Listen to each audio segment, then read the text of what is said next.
Thanks for stopping by. This is at Jim Clifford 17 on Twitter. I'm reviewing a 1/4 inch HD high density polyurethane sheet, I believe it's called.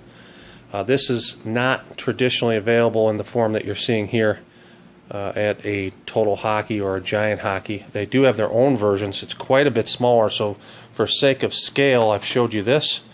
This is a full adult stick here. I can lay that down, and you can see this is a 4x8 sheet that you can use for shooting purposes. The advantage of this sheet is it enables the puck here to move much like it would on ice, training a prospective student and parents that are looking to train shooters in hockey.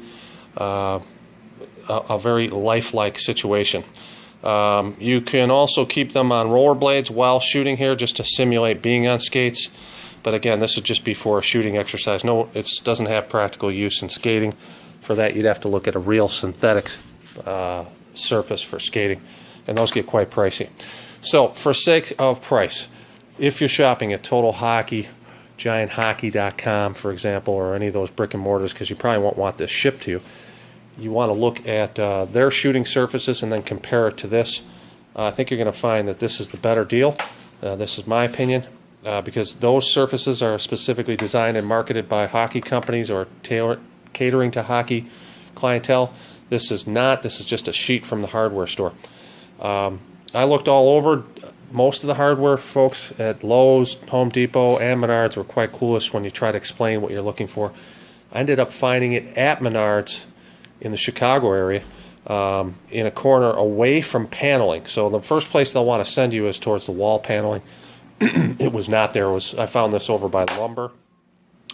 So FYI, to save you a little time, and Menards was the place I found it from.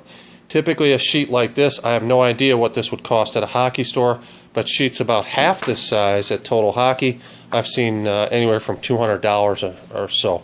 The main difference is, obviously, sometimes they have an edge that allows the puck to get back onto the surface, because you'll see that when you try to push a puck back on, you're hitting the edge and it doesn't quickly go on, and maybe the younger shooters will get a little impatient. But if that's not important to you, or if you could actually probably build that if you bordered it correctly, this is the sheet for you. This particular piece was $80 special ordered. I think it was like $60, and I had to pay an extra handling fee because they wanted to ship 60 to the store. But if you only ship one, it's like $13 shipped to the store. So total out the door, I think with tax, was $80 in comparison to some of the $200 pieces that were half this size at various hockey stores. The objective behind a synthetic ice-like surface is to make sure that the puck mimics what it would on ice. This is a regular hockey puck, and I am only using one hand because I'm holding the phone with the other hand, so I'm not really able to stick handle properly or fast. But you can see that the thing actually moves quite nice. I haven't even added any pledge to this yet because it's only a few days old. If you go with the more expensive pucks, for example, these green biscuit versions, you're going to get a better move, but these will even work just about anywhere. So if you're trying to avoid this surface, you just get green biscuit and you'll be fine, at least temporarily. But you really want to have the youth hockey player shooting a regular puck over time. There's nothing wrong with shooting tennis balls or anything. I think it's good hand-eye, but at the end of the day, you're going to probably want them to get at least 50 shots or so in a day to keep that muscle memory going, and assuming they want to do it. My boy is 4. He asks me to do it on occasion. So this is the review. $80 Menards synthetic high-density polyurethane sheet, 4x8. They had them in stock for, I think, $60 in black.